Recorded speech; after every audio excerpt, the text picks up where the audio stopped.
तो आज की वीडियो में मैं नारुतो शिपुडेन का 135 एपिसोड एक्सप्लेन करने वाला हूँ। स्टार्टिंग में हमें उचिहा क्लैन का हाइड आउट दिखाया जाता है जिसके अंदर इताची बैठा होता है। फिर हमें एक पास्ट दिखाया जाता है। इताची शुरिकेन जुत्सु का प्रैक्टिस कर रहा था और वो सब किड सास्के देख रहा था। इताची ने सारे टारगेट्स को हिट कर दिया था, वो भी बिना देखे। और किड सास्के देख के कहता है, वाओ इताची तुमने सारे टारगेट्स हिट कर दिए, अब देखो मैं क्या करता हूँ। इताची कहता है, नहीं सास्के हम किसी और दिन प्रैक्टिस करेंगे, कल मुझे मिशन के लिए निकलना है। सास्के फिर भी प्रैक्टिस करना चाहता था। थोड़ी देर बाद इताची सास्के को अपने कंधे पे उठा के लेके जा रहा था और सास्के कहता है, कल से मैं एकेडमी ज्वाइन करने वाला हूँ और एक दिन मैं तुमसे भी ज्यादा स्ट्रॉन्ग हो जाऊंगा इताची। और रात में एक आम्बू का मेंबर इताची को कहता है, तुमने सोच लिया है ना इताची, नहीं तो हम कुछ करेंगे। इताची बोलता है, मुझे कुछ टाइम दो। इताची अपने फादर से बात करता है। फुगाको उचिहा कहता है, कल तुम्हें मीटिंग में कैसे भी आना होगा। इताची कहता है, मुझे मिशन पे जाना है। अगले दिन इताची से मिलने 3 उचिहा आते हैं। उनमें से एक उचिहा कहता है कि कल 2 उचिहा नहीं आए थे और उनमें से एक तुम थे, तो तुम क्यों नहीं आए थे। उन उचिहा में से एक उचिहा कहता है कि शिसुई उचिहा ने कल सुसाइड कर लिया था, वो तुम्हारा करीबी दोस्त था। इताची कहता है, बहुत बुरा हुआ, वो मेरा अच्छा दोस्त था। वो उचिहा कहते हैं कि तुमने शिसुई उचिहा को मारा था। फिर इताची उन तीनों उचिहा को मारता है। फिर वहीं वहाँ पर फुकागो उचिहा आ जाता है और वो इताची से कहते हैं, और इताची कहता है, ये बेकार से क्लैन का कुछ नहीं हो सकता, ये हमेशा रूल एंड रेगुलेशन को फॉलो करेंगे तो हम कभी भी आगे नहीं बढ़ पाएंगे। किड सास्के कहता है, इताची भैया ऐसा मत करो। इताची उन लोगों से माफी मांगता है। फुगाको उचिहा कहता है कि तुम मुझे अंदर आके मिलो, मैं तुमसे कुछ बात करना चाहता हूँ। रात को इताची रेडी हो रहा था, उसके बाद वो अपने ही क्लैन के लोगों को मारता है। किड सास्के अपने शूरिकेन्स की प्रैक्टिस करके घर आ रहा था। उसे रास्ते में लाशें दिखाई देती हैं। सास्के अपने मॉम डैड के पास जाता है और वहाँ पर वो देखता है कि इताची ने उसके मॉम डैड को भी मार दिया था। सास्के इताची से पूछता है कि तुमने अपने मॉम डैड को क्यों मारा। इताची कहता है, तुम कितने नादान हो सास्के। और फिर इताची अपने मांग्योक्यू शारिंगान को यूज करता है और दिखाता है कि अपने क्लैन को उसने कैसे मारा। सास्के कहता है, आखिर तुमने ऐसा क्यों किया इताची। इताची कहता है, मैं कितना पावरफुल हूँ वो मैं देखना चाहता था। सास्के कहता है, ये तुमने पावर टेस्ट करने के लिए किया। फिर इताची कहता है, मुझे एक वर्दी अपोनेंट चाहिए, इसीलिए मैं तुम्हें जिंदा छोड़ रहा हूँ। इताची सास्के को बोलता है कि तुम भी मेरी तरह मांग्योक्यू शारिंगान अवेक कर सकते हो, लेकिन उसके लिए तुम्हें अपने बेस्ट फ्रेंड को मारना होगा। प्रेजेंट में सास्के इताची के पास आ जाता है और इताची और सास्के आपस में लड़ने लगते हैं और सास्के चिदोरी से जमीन पे अटैक कर देता है। इताची जंप कर देता है, सास्के ऊपर ही था। फिर सास्के अपनी तलवार इताची के पेट में घुसा देता है। फिर इताची जमीन पे गिर जाता है और जमीन पे गिरने के बाद इताची बोलता है कि तुम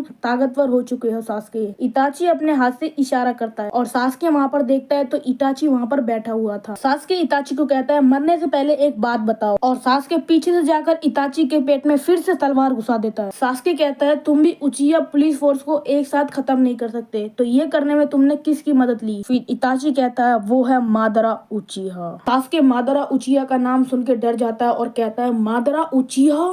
एपिसोड 135 यहीं खत्म होता है। अगर आपको वीडियो अच्छा लगा तो सब्सक्राइब कर देना एंड बेल नोटिफिकेशन ऑन कर देना और कमेंट बॉक्स में जो पूछना है पूछ लेना।